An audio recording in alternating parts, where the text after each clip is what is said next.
de nouvelles réformes de l'immigration Québec contre les faux visiteurs ont vu le jour.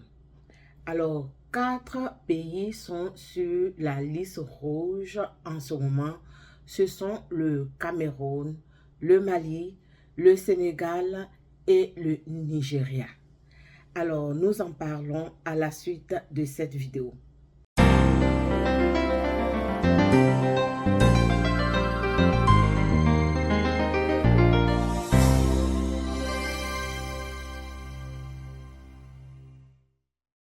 Allô, c'est votre maman KB adorée, toujours là pour vous apporter les bonnes nouvelles, vous donner les bons conseils afin de réussir votre processus d'immigration et surtout réussir votre intégration une fois sur le sol canadien. Alors, si c'est la première fois que tu tombes sur cette chaîne, la KB Conseil TV, tout ce que je peux te demander, c'est de t'abonner. Surtout, active la cloche de notification pour ne plus manquer les vidéos parce que ici, tu as les vraies informations. Ici, tu as les meilleurs conseils. Vous savez, je suis là toujours pour vous apporter les bonnes nouvelles. Celle-là n'est pas très reluisante, mais c'est une information très, très capitale que les abonnés doivent avoir. Vous savez, il y a environ 2 mois, j'ai un de mes clients qui s'est vu rapatrier. Un monsieur responsable qui avait pris ses congés et qui devait venir donc les passer ici, mais qui n'a pas pu rentrer sur le Canada parce que on a justement contesté son visa visiteur. Alors, c'est devenu vraiment problématique parce qu'à un moment donné, on ne sait plus qui est vrai visiteur et qui ne l'est pas, surtout que, comme je l'ai annoncé dans l'introduction, il y a 4 pays qui sont catalysés, et le Cameroun, le Sénégal, le Nigeria et le Mali, qui sont reconnus ou réputés comme demandeurs d'asile. Voilà, ce sont la plupart. Je sais qu'il y a beaucoup d'autres pays qui sont concernés, mais c'est vraiment dans ces pays-là que on a recensé beaucoup plus de demandeurs d'asile. Alors, vous savez très bien, pour tous ceux qui suivent Maman KB sur sa chaîne, je l'ai toujours conseillé de ne pas vraiment demander l'asile. Alors, ce que vous devez faire, une fois que vous avez votre visa, vous n'êtes pas obligé de venir dans les mois qui suivent. Vous avez peut-être un visa de 3 ans, de 4 ans. Prenez le temps de vous préparer. Vous arrivez sur le territoire canadien, vous faites une formation et vous allez rechercher le travail. C'est encore mieux que de payer 2 millions, 3 millions, souvent même plus que ça. Vous payez à quelqu'un, vous allez donc... vous avez votre visa et vous arrivez sur le territoire pour demander l'asile. Je comprends que beaucoup aujourd'hui encouragent leurs connaissances, leurs amis, leurs parents à vraiment demander l'asile parce que comme les gens le disent, il y a beaucoup d'avantages, entre autres l'allocation qui est aujourd'hui montée à 850 $. Vous avez le permis de travail gratuitement et bien d'autres. Mais ce qu'on ne vous dit pas, ce sont les inconvénients aussi, voilà. Donc, vous voyez que même le gouvernement s'est rendu compte que ces derniers jours, il y a eu trop de demandes d'asile. Et comme vous le savez, ça pèse réellement sur le gouvernement. Eux-mêmes, ils l'ont dit. Le permis de travail, par exemple, est délivré par la fédérale. Alors, ça, souvent, ça prend du temps pour que les personnes aient leur permis. Et le gouvernement est obligé donc de s'occuper de toutes ces personnes-là jusqu'à ce qu'ils travaillent. Donc, vous comprenez que ça coûte vraiment, vraiment beaucoup au gouvernement. Alors, si aujourd'hui, il y a une réforme, je vais vous mettre la vidéo après, là, que j'aurai fini de parler, je vais vous mettre la vidéo de la ministre. Voilà, les décisions qui ont été prises maintenant pour délivrer les visas visiteurs, ça va être vraiment difficile. Ça va être vraiment compliqué d'avoir un visa visiteur parce que les gens ont demandé le visa visiteur avec vraiment toutes les preuves, mais lorsqu'ils arrivent ici, ils demandent l'asile. Alors les gens commencent à se poser des questions. Comment quelqu'un qui dit que j'ai la preuve financière, j'ai ci, j'ai ça, arrive sur le territoire et donc dit non, je n'ai pas d'argent, je vais demander l'asile, je ne suis pas en sécurité. Donc vous comprenez que ça va être vraiment difficile. Alors, si aujourd'hui les gens ont découvert et que on essaie de coincer au niveau de la délivrance des visas visiteurs, imagine qu'adviendra de ceux qui ont demandé l'asile et qui sont déjà sur le territoire canadien.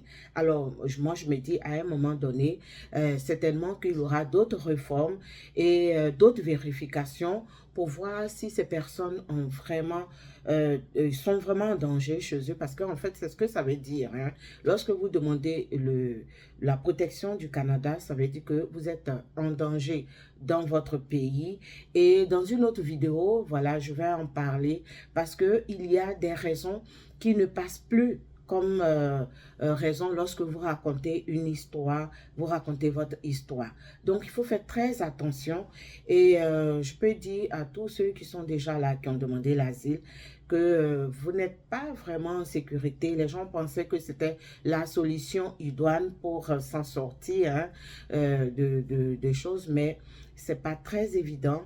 Vous êtes là, c'est vrai, mais on ne sait jamais. Parce que si tu n'as pas réussi à raconter, à convaincre les gens que tu étais vraiment en danger dans ton pays, à tout moment, on peut te rapatrier. Donc, peut-être tu as sauvé 1 mois, tu as sauvé 2 mois, tu as sauvé 1 année, mais finalement, si on te rapatrie après tout ce temps chez toi, tu comprends que ce serait vraiment inutile tout ce que tu auras eu à faire.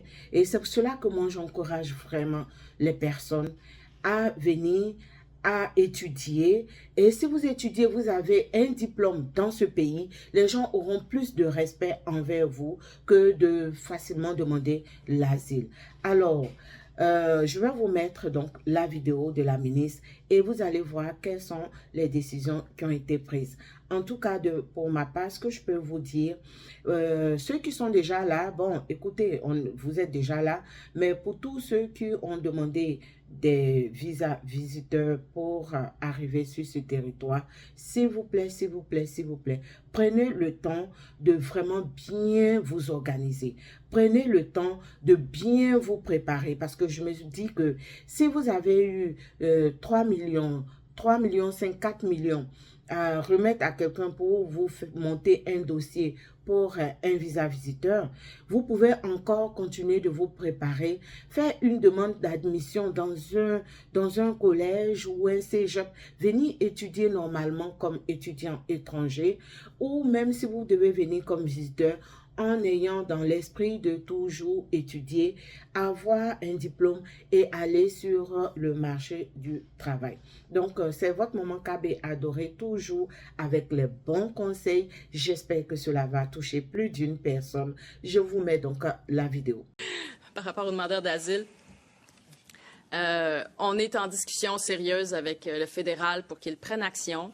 On s'attend du gouvernement canadien à ce qu'il ne fasse pas porter au Québec le poids que le Québec porte actuellement. Il y a plus du double des demandeurs d'asile qui arrivent au Canada, qui arrivent au Québec par rapport au poids démographique là, du Québec. On assume plus du double de notre poids démographique. Donc, on s'attend à ce que le fédéral, d'une part, révise son approche par rapport aux visas de visiteurs. Parce qu'à l'heure actuelle, il semble que plusieurs personnes arrivent au Québec, à l'aéroport, à Montréal, avec un visa de visiteur et qui, finalement, une fois arrivés, annoncent qu'ils qu'ils déposent une demande à titre de demandeur d'asile. Donc, on veut qu'il y ait une révision de la politique du fédéral en lien avec ces visas pour qu'on s'assure vraiment que ce sont des visiteurs et non pas des demandeurs d'asile cachés derrière un permis de visiteur. On veut qu'ils répartissent également les demandeurs d'asile dans l'ensemble du Canada, comme ça avait été fait sur le chemin Roxham là, à partir de février de l'année passée. On avait fait des demandes en ce sens-là.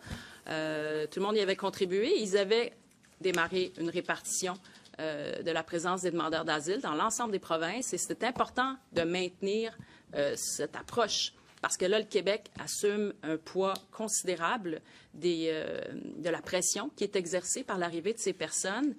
Et il faut voir que l'élément qui pose vraiment entrave à cette intégration que devraient avoir les demandeurs d'asile dans la société, c'est la délivrance du permis de travail.